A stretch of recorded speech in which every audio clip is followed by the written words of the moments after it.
back with another episode of All Black Men Need Therapy. My name is Chief. And I'm Bell. And we got my homie partner player up in my left-hand corner. I don't know where he at in y'all screen, but he on the left on mine. My man Tre G, poet, father, black man extraordinaire from Camden, New Jersey. Done some brilliant things in poetry, been on television and whatnot, won some slams, you know me, running the city and all that. But we don't care about none of that, Tre. All the accolades don't matter when you come on this podcast because you're just a regular noob when you come on here talk.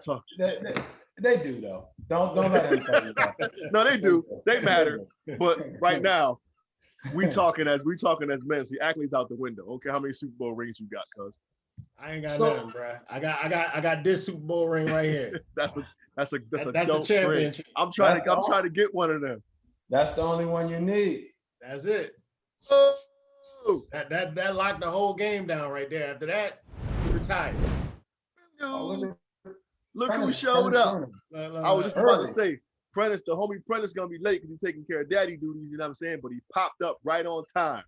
You know what I'm saying? He's here. There we go. Fucking though, my bucket low. Hell yeah. Was handing in. Get some therapy and shit. So we rolling. P, you right on time, cuz we literally just did the intro. So yo, word is born. Turn that hat to the side real quick. Oh man, you see 1906, A5A, I'm out here. You know, always. Okay. Trey, what's up, man? Not much, man. What's good with you? I'm chilling, but you know, raising 4 kids. That's what's up. Raising 4 of them things. You know, I feel like that's all I need to say now about my life. That's like, it. Everything is understood. You know what I'm saying? Like that's all you gotta say. Raising 4 kids. And I'm like, okay. And it ain't nothing else to talk about after that, is it? Right. So they know what it is. Yo. Hey, so wait, y'all all know each other from the poetry circuit. Yep. Got you. Yep. So for me though, Tre's like one of them cats you meet that's like a cool ass person though. So you want to fuck with him outside of poetry. Yeah, for sure. If that makes sense. What? The funny thing is, man, I feel the exact same way about y'all two. Is because Prentice, I knew you from the poetry scene, but I didn't really know Chief until I got to Verses and Flow the second time, and I met Chief, and it was like something different. You know what I mean? Like, yo, you want to keep it real? You want to know what it is for me? I think because most, and I don't mean to offend it, but most poetry cats, and this is I can be sure you say most poetry cats ain't real niggas. You know, if that makes sense. You know what I'm saying? Like they ain't, you know what I'm saying? When you get a cat that's from like round the way, it's just a different vibe. Yeah. Right. You know what I'm saying? Right. It's a different vibe. So yeah, I feel you. That's I was about to say, Tre, we met. Basically, Bell is just a bunch of hood niggas who do poetry. That's all. That's always the best rest. That's it. We just know how to put words together. You know what I'm saying? In a different life, we might have been pimps. Oh, that's crazy. Yo, P. Yo. Check in, baby. What's up? Yeah, man. Everything is smooth with me, but you know, baby straight. So I get ready to go back to work next week. So this week I've been, you know, like for the most of the birth so far, I've been really real laid back and hands free because I knew when she went back to work, you know, me, you know, writing and shit, like that's me full time every day. So I've been picking myself up mentally leading up to Monday, like just doing more, relieving her, you know, because that's what it's about to be next week, man. So about you know, to be for real going back next week, huh? A for real stay-at-home dad, yo. Hey, no, I don't like that though. Because nah, don't play me, bro. No, I'm doing the same shit I've been doing for 2.5 years with another kid. Let's make that clear. Yo. I don't, bro. I got 3 of them. I got 3 of them. You know what I mean? My oldest is I'm pretty sure I'm pretty sure if my oldest was in California, she'd be driving next year. But she's got 2 more years before she's driving, and it's driving at the wall. So I don't know how you feel right now, bro. You got a 13-year-old. She 13? She's 14 right now. Oh, yeah. I don't even want to think about 14 with my daughter, man. I'll wait. Yeah, man. I'll wait. It's really doing something different to me right now, man. Like she just did her first internship. Word. And yeah, she got a little $500 check, so she thinks she She can balling. tell me a little something now. She balling, so, yeah. You ain't got nothing on it, cuz. You ain't got She nothing on it. make the decisions now. Yeah. So she don't know she got to put all that in the bank though. That's what's up. That's definitely what's up. Man. Bellhead, check in, yo. Yo, I was debating if I was gonna tell y'all, but I figured there's probably no better place to tell y'all or to mention it than the show. I got my vaccine yesterday, yo. No, we sound like it's a bad thing. Oh, no. Yeah, don't. Yeah, man. The wife, she had a mom conversation with me, stern face and all. Like, we got wild travel coming up, and me more than her.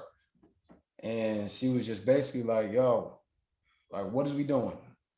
What did I'm you like, do? I'm on the couch currently. What you doing? You know what I'm saying? But it was no ha-has, it was no joking. It was just like, we got a lot of traveling and you need to be responsible. And I'm just like, oh my God. I'm like, set the shit up, man. Set the shit up. I'm not going back and forth. Give me the J&J. And if it ain't set today, I ain't going.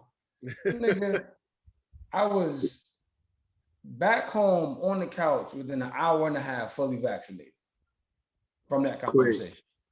In and out.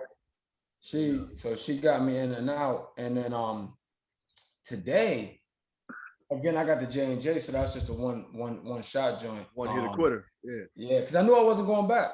I'm like, I'm not going back for 2 shots. So get me in and out. But then today, I had like flu-like symptoms, man. Oh, feeling a little woozy. Yeah, it was weird, Joe, because I woke up, took Chase to school, went to the office, felt a little uneasy, but nothing crazy. And then around like 10:30, I'm like, oh yeah, something ain't right. Long story short, got home a little after 12, or basically 12, slept till 2 o'clock. When I woke up, I felt a little better, and now I'm fine. Like, it ain't. Tell you what, my nigga, I'm glad you got it. I'm gonna pray for you, but if you die, I'm gonna fuck you up. Well, Word. Not playing with you, B. I don't think I'm gonna die, and I also think you're gonna end up getting yours too. So it's just a matter of time. Nah. Anyways, Hold on. Trey, wait, Bell, check in. What? Okay, well, sorry, Trey, go ahead. You're not vaccinated, Chief? Nah, not yet, man. Right. I was listen. I was real like, hell no. Now I'm kind of like, you can convince me. So at least the window is open a little bit more. All right. I was in the military, so okay. Like I'm not skittish when it comes to vaccinations. Like, they shot me with stuff I'm pretty sure was illegal, but you know what I'm saying? Like, right. Me and my wife, we got vaccinated back in May, and she was iffy about it. You know what I'm saying? But we got it done, no symptoms whatsoever. I'm thinking about it. Let's change the subject. Anyways, Bell, tell them about the Chinese food, B. Oh, yeah, Chief and I were talking yesterday, and Boston got the worst Chinese food on the planet, fam. Like I feel like when you go to a Chinese restaurant that you've never been to before, and I feel like most people do this. It could just be a me thing. If you've never been there, you go with what you know that they can't mess up, which is chicken wings and either pork fried rice, shrimp fried rice, whatever you eat, right? Like, I eat shrimp fried rice. And a couple of weeks, well, probably about a month ago, my niece was up here. And from what I understand, the Chinese restaurant by my house, which is right next to a check cashing place that's open 24 hours. I'm like, oh, this Chinese food got to be the shit. And then it was confirmed that it was like the best in the area. My nigga, I got my niece chicken wings and pork fried rice. I get I open the chicken wings, yo, and it's like boiled chicken that was like seared on each side. I'm like, yo, what kind of bullshit is this? Yo, you can't mess up chicken wings and pork fried rice, man. This is the equivalent because that shit wasn't no chicken. Yo, it's like, yo, this is y'all Big Mac meal. This is the equivalent to y'all Big Mac. You know what I'm saying? This is y'all Whopper. Oh. The crazy shit is, Prentice. The crazy shit is it wasn't even chicken wings. It was like It just told you that. No, it was like thighs and like breasts. It was like big pieces of chicken. Oh, I'm like, bro. She gave you the 10-piece from KFC. They gave you no, a 10-piece from KFC. I would have took that. Like I would have took that. A 10-piece from Sam's gas station chicken. I would have took any of that over that bullshit that they did. Crazy. That's crazy. Anyways, yo, let's jump into it, man. We burning time. Listen, Tre, we got you on. We brought Tre on because we've been talking about it. All of us have biracial children. And Tre is a biracial man, being black and white, right, Tre? Yes, sir. Okay. So we just wanted to hear what your experience was like growing up. I brought this up to the fellas because I had a conversation with one of our homies at my job, and he dropped some bombs on me, and I'm like, yo, I never looked at it like that. I never thought of it like that. I never, you know what I'm saying? I was like, wow, it'd be great for us to have this conversation on air, or like, you know what I'm saying, on the podcast so people can hear about it. But I'm figuring he was busy tonight, and I'm like, you know what? I talked to Tre about it. I was gonna have the both of y'all on here and kind of wrap to it, but we'll catch up with him anyways. So is your mother, or who is your parents, black and white, right? Yeah, so my dad, who actually was just here yesterday, my dad is African American. My mother is German. Okay. My mother was German, rather. She's gone on. Yeah. So I really feel like you probably should have had your boy come on, because he might have given you different insight that I'm gonna give you. No, and that's fine. I'm excited to hear. Because I know there are two completely different perspectives in this situation, because, and it, like, as weird as it sounds, some people have that like yeah, you're black and white, but you're a black man, and people look at you like a black man. You know what I'm saying? But then one conversation we had, what he and I had, was like, people, it depends on what room he's in. Yeah. You know what I'm saying? And that's a part of it.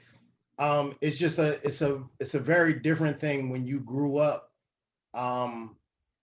Like I grew up very strongly on the black side of the family because my mother left me on my grandparents' doorstep.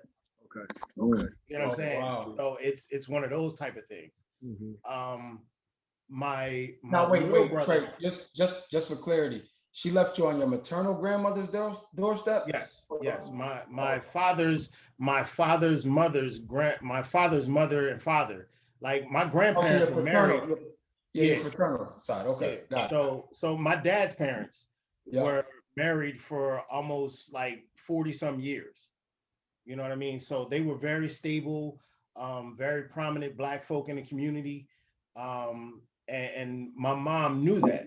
So what she did was, and these are words, I met my mom for the first time when I was 15.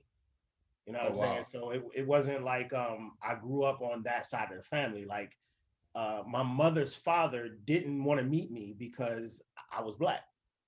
You get what I'm saying? So that's why I'm saying it's a different type of thing for me, because I grew up in Camden. Camden is the hood.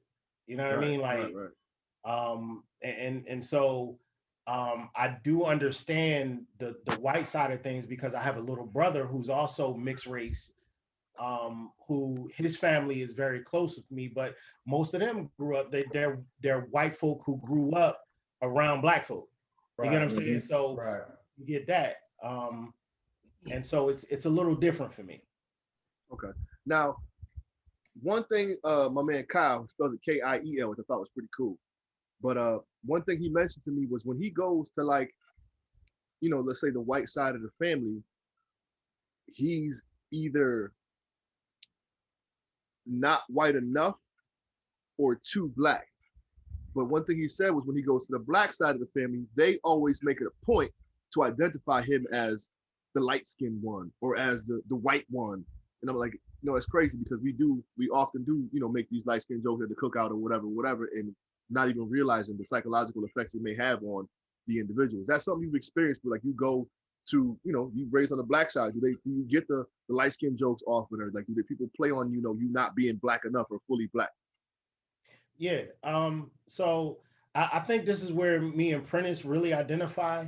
When we write from a place, because we were talking about poetry earlier. When we write from a place that's very personal. You get what I'm saying? And it's not like we're trying to do this to entertain people. We're writing our view of the world. You get what I'm saying? And how the world views us and how we view the world in return. And so there are things that I have written where my cousins call me light bulb. You get what I'm saying? And that's a direct indication of the color of my skin. Because if I was to show you pictures of my family, like I got cousins that's, excuse the term, but they purple black. You get what I'm saying? Like they blue black. And they're like, my family is that deep. And so to have somebody come into that and to be this light, and yet I'm the person who's I'm considered the revolutionary in my family. I'm considered the person who will always speak out, who will always say something. I'm the one who's always in trouble with some in some way. You know what I mean? Because I'm just, I identify as black, and that's, I don't care, you know, what you call me in terms of light bulb, or I've had people call me yellow, piss, urine, Oreo, you know, all different types of things. But I've always looked at, because I was raised by people who were so fleshly, deep and dark, that I've always seen myself as who they are. Okay, so one of the questions I had in the thing was, when did you kind of like learn you were black, or when wait. Can we just park there for 1 second? You said a lot, Tre. And it's ironic because I'm just thinking about the relationships I have in my life with people who are black and white, right? Men that are close to me or what have you.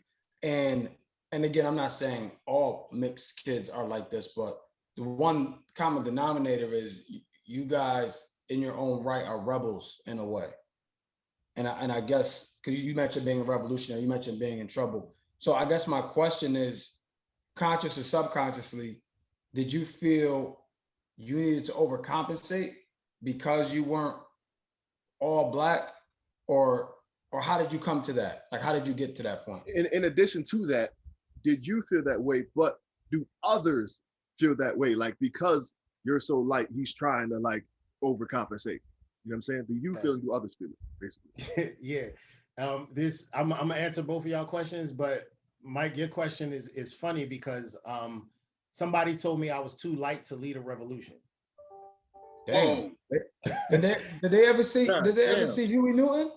Exactly. You get what I'm saying? Like, did you fight? No. And luckily they said it to me when I was at the place. Like I haven't always been this gospel preaching, saved type of person who wants to follow Jesus, but they found me and they said that to me at that stage in my life. So that was just to answer your question very quickly. To Bell's point, color is kind of something that kids don't think about. You get what I'm saying? Like, it's almost subconscious. We don't think it's there.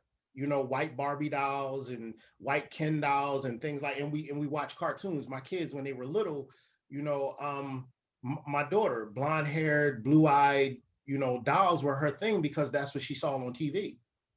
You get what I'm saying? So it was pressed upon my wife and I to start showing her, you know, the Cosby Show, Fresh Prince of Bel-Air, Blackish, Black AF. Even though the content was a little off, it was necessary for her to see herself on television.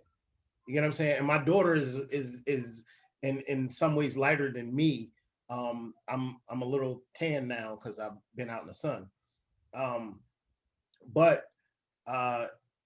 it never really dawned on me until maybe middle school, where it was like, you know, I started getting fed up with people thinking that I was Puerto Rican or Dominican. You know, people walking up to me speaking Spanish, and then me having to reconcile within myself. Why are they talking to me like this? Why do they think I'm that? When I've always understood myself, because even though my cousins was calling me light bulb, even though I was white folks, even though I was butter or, you know, Oreo, it was jokes. You get what I'm saying? Right. And so it was actually, it wasn't so much my family that made me feel like I needed to find my identity as much as it was the world that was around me telling me what I wasn't. Does that make sense? Yeah, It makes a lot of sense. It does make sense, 100%. I just got one clarifying question though. So when you say the world was telling you, what was that based on? Was that like based on appearance or like what? So imagine you live in Africa, right? You black just like everybody that's in Nigeria, right? They coming up to you and they speak in Nigerian. Got it. Or they speak in Swahili. You see what I'm saying? Or they speak in French to you, because in their mind you are what they are, but you're not. They judging you based on the color of your skin, right? And you're culturally, you're not what they are, culturally. So when you say, so was it white people telling you that you're not what they are? No, or was it the other way around? It was like, black people don't tell me I'm not black, and to the contrary, right? I feel a certain type of way because I've been in situations where, for instance, high school.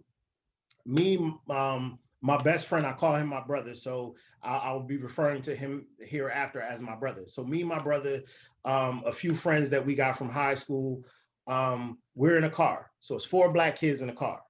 We get pulled over. The cops are just a little bit, not completely, but just a little bit nicer to me than they are to them. Wow. I start to notice this. Why? In my mind, I'm just as black as they is. So why are you giving me special treatment? For instance, one time it was just me and my brother in the car. They pulled us over. They treating him like a convict. They telling me I could stand over here to the side. Why? Wow. Why? Because in their mind, I'm Spanish, right? And not that there's a separation. We understand, African, Taino, Indian, you get what I'm saying? Native American. Yeah. We understand that concept, but to them, it's just, it's a shade. Less threatening. Right. That's so amazing how shades of skin can dictate somebody's emotion so much. You know what I'm saying? Like I don't have those experiences, and I never will. And it's great insight because, Justice is 12 and he's black and Puerto Rican.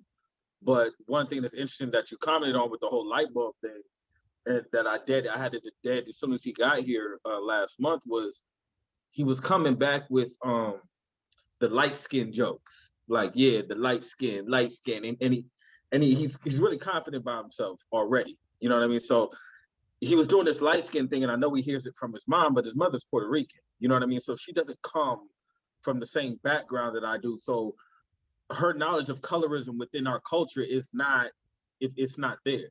So we had to dead and cut out that light skin joke because we're all different complexions, and I wanted to make sure that he didn't feel like there was something about him that was better or worse than because of his complexion. You know what I'm saying? So I'm complex. Yeah. But it's interesting how, I could think about how they can get a complex on either side. And so could other people in the family. You know what I'm saying? Like, based upon what you associate with being light skinned and knowing that you don't look like that, how can that make you feel as a sibling? You know what I'm saying? And him, I would never want him to feel better than because he was light. You know what I mean? Right. Let me piggyback off that. One of the things that has come to my awareness, and even and it's something that I use in my poetry, is we all use the N word. We all, it's a term of endearment, right? It's you my nigga, right? But to say, to have somebody call you a house nigga, as if calling me nigga was an insult enough. Nigga. You know what I'm thinking about. You get what I'm saying? Like there's this extra step. Like, I think I'm better than you because I'm Massa's kid. Wasn't that like almost a whole line? Like you think, I think, I'm never. I wrote You see what a I'm poem saying? on that, You see Trey. what I I had to mean? write a And this poem is on my that. thought process. So when I say to when Bell is talking about, you know, poetry and where we come from, these are things. Dude, it's beyond just a gift, my nigga. It's a thought process. It's how we were groomed to see the world, and we were groomed this way. The crazy thing is, man, this is gonna spill into the next episode we're gonna For sure, yeah, for sure. which is colorism. Yep.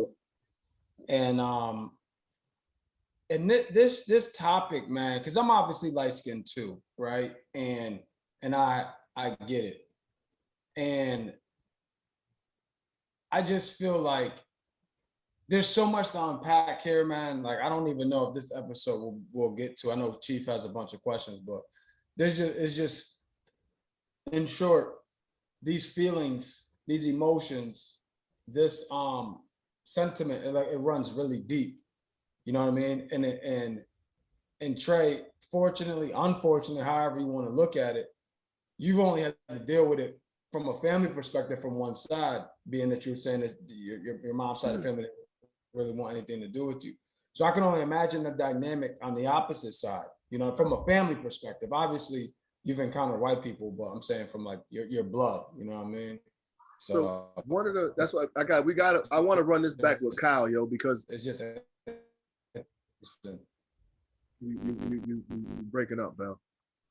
I That want to shit run. was funny, which Yeah, I want to run this back with Kyle because it's a different dynamic in terms of the being biracial. Nevertheless, one thing he mentioned to me, Trey, was how white women view him. Like he was like a lot of white women in you know in high school and in college were after him because he was almost like a trophy in a sense. Like they were after him because he was the black guy. I mean, I know you from Camden, it ain't that many white people around in Camden, you know what I'm saying? But like, did you find yourself, you know, as you grew up, I'm sure you've been married for quite some time, but like, were you like a hot commodity to some women solely because of your blackness or whiteness, if you will? You know what I'm saying? It could have, you know, it could be. So early on, like in grade school, I'll put it to you that way, from maybe third to maybe sixth grade, I had a thing for white women, but I learned early on that, you know, I'm a novelty, right? I'm somebody that you're not going to see. I'm something new. I'm something different. And that really helped me when I was in the military and I went to Germany, because in Germany I'm something considered a war baby. You get what I'm saying? So it's a little different. I'm not so much an anomaly in Germany, because it was a lot of black soldiers who slept with German women, right? But when you see that, the women, the specifically the German women, they kind of wanted you because you were that loving, that affection that they saw maybe from their father, right? And so you were a trophy in that way. But nah, man, I've never so much had that from white women, because I've always gravitated as I got older away from white women. Maybe OJ had something to do that, man. I don't know. I just and you know, I probably will never say this outside of this forum ever again, but I joke with my kids, man. I joke with my boys, you know, this is why we don't mess with white women. You know what I mean? Like we watch a TV show and I see, because my father growing up, and again, this goes back to poetry, man. I watched my dad and my little brother's mom. And if you ever see my dad is darker than Chief, right? And Chief ain't that dark, but you know what I mean? Like my dad is you can go on my Facebook page anyway. And I saw him standing over law books, like reading books this thick to find his rights. So that way, when he got pulled over, and trust me, we got pulled over a number of times, me in the back seat, waking up to cops behind us. You know what I mean? Because this black man is in a car with a white woman and two light-skinned kids in the back. You know what I'm saying? he just had a thing for white women. And my grandfather never made it a problem. You know what I mean? Like it wasn't a thing for us on that side of the family. But for whatever reason, the world that we, and mind you, this was the 80s. This was the 80s going into the early 90s. So it just, to see him standing over books at the dining room table, like he would have a stack of books on a dining room table just reading, trying to find what can they get away with, what can't they. So I wrote one time, I was like, you know, he's searching for his rights like a lighter he misplaced in one of his pockets. And I want to ask him, would it matter if you found it? Would it matter? Like we grown now, Pop, you can be truthful with me. I tried to have this conversation with him one time, and he lives in North Carolina now. He wants me to move down there. I told him no because of race reasons. Right. And he's like, you know, he wants to be a dad now. He wants me to be closer to him and things like that. And it's just like, can't do that, man. I can't come down there. You know, I just can't move to the South. And so you mentioned something that caught me was you said you recognized very early that you were a novelty to some of these women. I mean, listening to your story so far, it sounded like you were really, you know, really culturally rooted, you know, at a young age. Like, how? It's just maybe I'm just commenting, no question really, but like it's very impressive for you to catch that. So to help you along the way, there's a generation missing, right? So I was raised by my grandparents. So there's a generation gap, right? I didn't have somebody who was still trying to discover themselves. So when I talk about my dad, it's usually like a weekend type of thing. Like he's picking me up on the weekend from my grandparents. Or I stayed the night in my aunt's house and my dad happened to show up for an oldies party. You get what I'm saying? He's playing poker in the kitchen with his brothers and their friends, and my aunt's frying chicken. And so my dad was kind of like the big brother that, you get what I'm saying? So there's a culture, there's a generational gap where I had grandparents teaching me about, and it's the same thing with my wife. She was raised by her grandparents. It's a beautiful thing, where you have these older people who are far older and far wiser than your parents. And so they're teaching you things. They're giving you a perspective that you necessarily wouldn't get from the generation before you, but because it's 2 generations before you, you get a whole nother perspective. For instance, which one of your parents ever said to you something along the lines of, white people don't like nobody but themselves? My mom. My dad, but my dad grew up in the Jim Crow South. So that's something to be noted. My dad ain't tell me shit. So my grandparents were from Virginia, Bell. Mm-hmm. Hurt, Virginia. Yeah.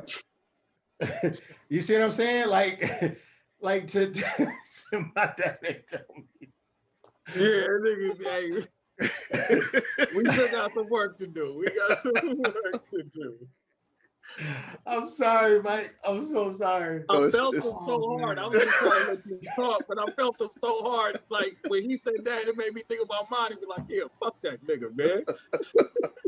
He's about to go all off track. Like as soon as I see him, we squaring up. Oh man.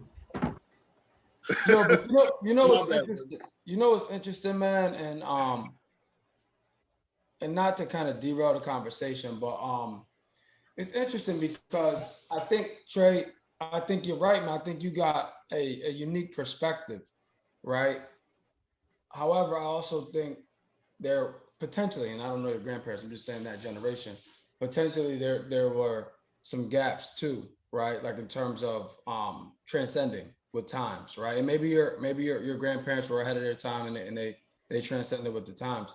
But again, my dad grew up in the Jim Crow South, and my mom, yo, I'm gonna tell you right now, like the reason why I'm asking those questions about subconscious, conscious, like how are you acting on these things? The reason why I said that, man, my mom yeah, my mom, when I was in middle school, right around the time you started liking white women, right? Like she or realizing that you had to stop liking white women. She told me when I was younger, man, she said, if and I'm gonna preface this by saying she's since changed that statement, but what she said when I was like 10 was, if you marry a white woman, I'm not coming to your wedding. You know what I'm saying? And that shit subconsciously in my mind told me that I couldn't marry a white woman.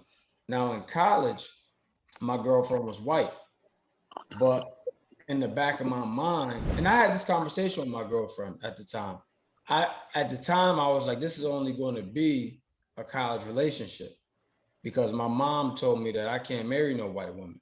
But the crazy shit is, like, my mom loved my girlfriend at the time. But that's why I just asked about like how subconscious these decisions were and how conscious they were, just based on the stuff that you were told as a kid, being, you know, biracial. So that was where a lot of my comments were coming from.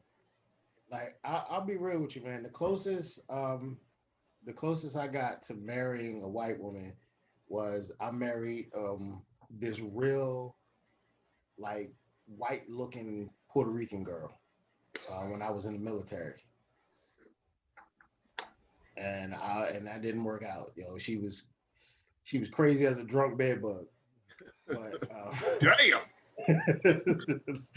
I don't even know what that means. Yeah, but I get it. Shit. Gotta be crazy. Hey, that nigga told you he was raised by his grandparents. Right. That's one of them. Yeah, that's definitely one of them. All right. So just to give you a perspective, I got in an argument with this chick one night, and she threw a knife at me. I was standing in the bedroom. She was standing in the kitchen. She threw a knife from the hallway down to the bedroom, and it stuck in the door. And if I wouldn't have closed the door, it probably would have stuck in my chest. I thought you did some G.I. Joe shit, caught that bitch and threw it back at her. Nah, bro. Nah. I closed the door. I closed the door. And when I opened the door, the knife. Your shit. Right. The knife was in the door. Say that again? I said, I hope you closed the door and packed your shit. Nah, bro. I was stupid. We all were. I was stupid. I stayed for maybe another 6 months to a year. And it wasn't until Dodging knives. You should have been bobbing and weaving. Right. Like, if you could dodge a bullet, you could dodge a knife. You was trained for that shit. Trey was training for that shit. Just needless to say, man, I've been in some pretty weird and strange and dark places in my life, but one of the things that I'm grateful for, man, is I'm currently and prayerfully forever until God calls me home to glory, man. I'm married to a very beautiful, pious, loving, prudent Black woman who loves me, who is a great mother to my kids, man, and I couldn't ask for nothing more than that. You know what I'm saying? Somebody who'll text me and be like, "Hey, babe, did you eat?" Yeah, man. You get what I'm saying? Yeah. Like after many years, about me like that. After many years in it, that shit is important. That's a good that's a good transition though, Trey. Do you find yourself making it a point to, or how do you navigate through being biracial with your children? How about that? Is that something you stress? Quick question: Are your well, obviously your kids are biracial because you're biracial, but are their moms Black, Puerto Rican? Oh, dude, man, I got all my kids got the same mom. I'll be real with you. Don't say that shit like no, don't do that. I'm saying no. Hold on. Look at Prentice. Look at Prentice. My kids saying, I was responsible. You know, that's not what I'm saying. You gotta be. That's Listen, not at all what I'm saying. That's sensitive shit. Prentice got the Wendy special. You know what I'm saying? 4x4. 4 for 4, baby. Right. Oh, not for like. Hold on. Not like I wasn't trying. So, I'm gonna throw that out there. Not like I wasn't trying. What I'm saying is, the way I grew up, for one of my kids to not be with me would drive me insane. Mm-hmm. Feel me? Like Mm-hmm. that would take. I would be a completely different person. You know what I'm saying? Like for me, that's me. No, it's just the way I grew up, the way I grew up missing my mom, because my mom left me. Right. You know what I'm saying? So Right, I don't want my kids to ever feel like the by God, all things aside, if things don't work out with me and my wife, I'm staying. I'll live in this house. She could be beating on me, abused. This is me. This is me. I don't recommend this for anybody else but me. The way I grew up, I never want my kids to experience that, man. I never want my kids to experience going from house to house, dealing with different women, dealing with different men. And so I'm always going to be there.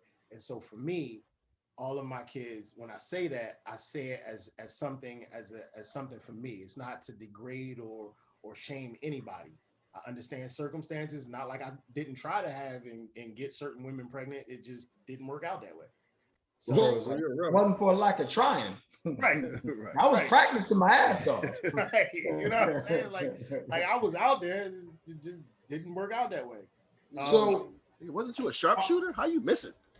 Dude, I wasn't a sharpshooter. You know what I'm saying? I had them 30s. They gave me a little bit of bologna and cheese. It was like I was over there as a mechanic. I was doing paperwork. No, I was administrative assistant. I hate you. I'm gonna get you sucker. When like, what's your position, boy? Administrative assistant. Y'all wrong, man. That's the beauty of the podcast. But you didn't really answer the question. Do you find it a way to? So like, do you incorporate? How do you? Your kids are biracial by the essence of you being biracial. Is that something you put emphasis on in your parenting? Right. It is. And I felt ashamed for a little while because, especially my first two, my daughter, my oldest is my daughter, and then I have a middle son, and then my youngest son is Prentice's complexion. Right. The first two are more my complexion, right, in terms of skin color, and so. My middle son came to me when he was about 6 years old. He's 12 now, but he came to me when he was about 6, and he said, "Daddy, am I black?" I remember the poem. You see what I'm saying? Like these things come from real places, man. Mm-hmm. And so for my kids to ask me that, it's a sinking feeling, because it's this thing where, am I really teaching them who they are? And am I doing it in the fullness of culture? Am I doing it? Am I teaching? Because they're around, like they don't get to see my dad as often as I would like, because he lives in North Carolina. And obviously they can't see my mom's side of the family. And then my best friend, my brother, his mom is as light as I am, right? But she's mixed. She's red hair, green eyed, Puerto Rican black woman. So you know what I'm saying? So when they see, they don't understand blackness in the sense of someone like Bell, someone like Chief, someone like my dad even. They didn't, at least they didn't at first. They didn't make that connection at an early age. And that's why I said, like, my daughter's watching TV and she sees, and my daughter has red hair because my mom had red hair. Right. You know what I'm saying? My son, my middle son, red hair. So they're not making the connections because there's these, again, anomalies, these different things that unbeknownst to them, my wife's uncle, who is brown skin, has red hair, but he lives in Florida. They don't know that. You see what I'm saying? So I'm thinking it's from my mom. It might be from her side of the family. Don't know that. Genetics is funny like that. So we keep, and then maybe again, this bleeds into colorism. We keep thinking certain things are associated with a specific skin tone, and that's not necessarily true. Yep. Yeah, you're 100% right, because you are more black assimilated than some all black people I know. You know what I'm saying? And you're half white. So I get exactly what you're saying, though. It's like, and I don't like to use this word. I mean, this maybe this isn't the best example, but like your kids having black examples, right? Like what we consider like and again, I don't even, this doesn't even sound right saying it, but like your traditional Black person, right? Or like the traditional skin tone, like darker skin, more melanin, right? Whereas the influence, the sphere of influence that they have, it runs the gamut, right? You got light skin, you got red hair, you got mix, you got, you know what I'm saying? So I guess helping them to understand in their mind that we all look different, you know, like there's no Black symbolism where it's like this, if you look like this, you're Black, you know what I mean? Like for instance, you said like Chief and Bell. Chief ain't Black. I don't know if he told y'all that. Chief fucking Dominican or something. Yeah, His he mom looked like Black. it. Chief mom Black and his stepfather French. My mother's husband is French. So let me hit you with this. When I was a kid, right? I saw this dude who was, and I mean, he was, maybe the phrase is wrong for saying it, but he was Africa Black. You get what I'm saying? Like he was genuinely Black, and he was speaking Spanish in Camden in a Chinese store, and it blew my mind. And so things like this help shape what I think about race, what I think about culture, what I think about the like humanity. We keep putting labels and going, you're Black, you're white. No, you're Italian, you're Irish, right? You're Dominican, you're Puerto Rican, you're Mexican. We may be, my uncle. I have an uncle. He's like my mentor, but he's a part of my wife's family. One of the brightest minds I've ever met in my life. And again, charcoal Black. And I'm like, man, you might be Yorubian or something because you are brilliant. Like just how he thinks. Like I aspire to think like he thinks because he's like out of this world, like with his thoughts and how he views the world. But again, it's culture, and we keep heaping everything together because of what we see. Right? Like German ain't Italian. They didn't even like each other. Right. Right. So let's take it a step further. I saw a Pakistani woman and an Afghan woman argue in a laundromat. They was the same color. And when I asked the one woman what the other woman said, she said, I don't know, she Pakistani. Y'all was just arguing. I know you know what she said. Right. So we're fighting over this stuff. And it makes no sense to me. Over this? Really? Really? I hear you. And especially, being a man who's served you, like you've seen some shit. You know what I mean? So when you say we're fighting over this, I'm sure, there's clearly much more shit we could be fighting over. And we're dying over that too, though. Yes. Even worse, we're dying over this.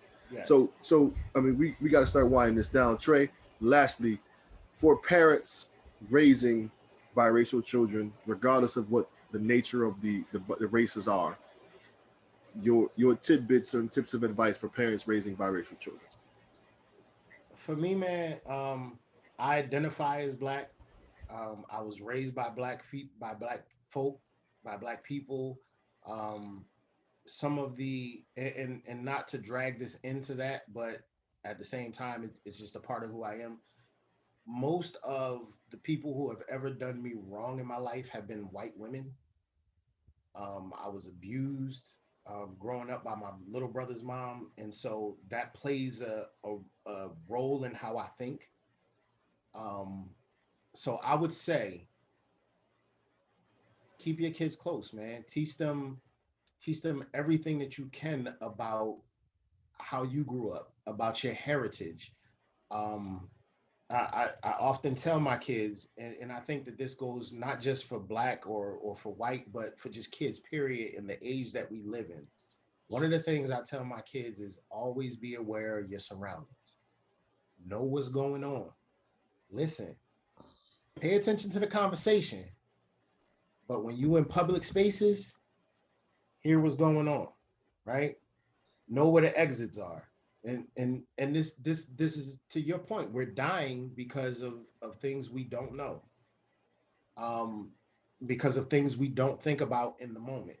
Somebody gets pulled over at a Wendy's and ends up fighting a cop trying to just get home and ends up dead, right? Somebody walks into a store, hands the clerk a $20 bill, ends up having their neck kneeled on for 8 minutes and 46 seconds. These are things that we don't think to talk to our kids about. But these are things we have to tell them, always be, because not to sidetrack this, but I heard the clerk say he didn't know what a fake 20 looked like. And yet the fake 20 would have came out of his pay. So to me, it sounds like a setup. Sounds like a setup to me. So I'm just, again, things that we don't think about, but it's real and it's happening in our world. So when I talk to my kids and I'm telling that, like my daughter, she wants to go to this party tomorrow. Is it at a house?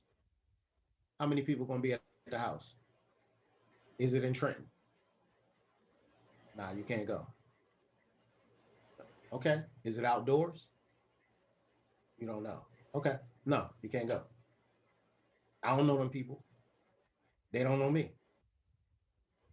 I don't know who all gonna be over there. We ain't never met. And even in that, these are little things, right? I don't know if y'all gonna be inside. I don't know if y'all gonna be outside. If it was at a public place, maybe I could understand. Maybe if y'all was going to Chuck E. Cheese or something, I get it. It's open, but nah, you're gonna be at somebody's house. 15 kids in a house. I don't get it. Makes sense. Fellas, we winding down. Takeaways, final thoughts, P, on you.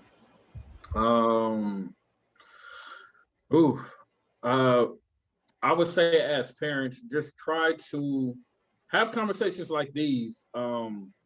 If there are areas of your child's life that you can't identify with directly, you know what I mean? Like, it's insightful hearing a biracial man talk about his experience, because I just can't relate. So I can't pull from anywhere in my life to correlate to my son's life. So this has made me aware that there are certain conversations I need to have outside of what I'm used to for my son's sake. So I would encourage other people to do that as well, have those conversations. It's interesting, man, because my son's half Puerto Rican, but I don't look at him as anything but Black. And what I mean by that is, one, he's Black to me, one. Two, people are going to see him as a Black man anyway. You know what I'm saying? Regardless of what. Like, Trey, I know obviously you've had experiences where you may have had some favor because they thought you may be somebody different. And that may be the case with him. But I'm going to err to your point on the side of caution, right? Where it's like, nah, bro, you Black. Like, I understand we go to Puerto Rico and spend time with your people out there, but they Black too, whether you realize it or not, right? So helping him understand that, in short, my final thought is making sure my son understands that though he's mixed, he doesn't have the luxury of privilege, right? Like, that's something that I need him to understand, because you can go into a situation thinking it is when it isn't, and not make it out that situation, right? When you can always go in there prepared. So that's my takeaway. Like, that's my takeaway. Just help him understand, contrary to popular belief, you Black for the purpose of how you're being raised and when you're in these situations. See, so I'm in a completely, like, a different dilemma. I've been teaching my son the same thing, and I think when we first had the conversation, like, he was almost shocked because my son looks like a little white boy. We have almost the same face, but he looks like, you know what I'm saying, he's me, white boy. So it's a difficult, like I appreciate these conversations because it really helps me prepare him, because I don't know what little white boys go through. And the question I've always been asked is like, well, the question I ask myself is like, do I teach him to take advantage of his privilege? If it's gonna save his life, absolutely. You know what I'm saying? But in the same token, it's gonna be the double negative because he's still a black man.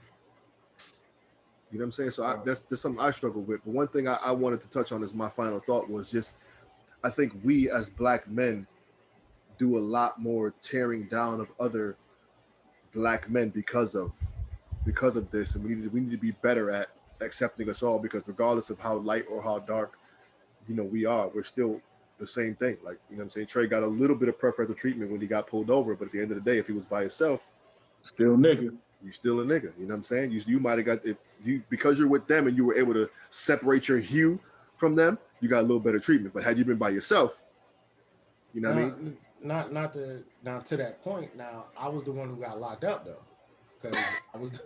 You get what I'm saying? Like I said, I'm the one who puts myself on Front Street, right. Because and to Bell's question, like he's asking, like, do I feel like I need to go that extra mile to prove my blackness, right?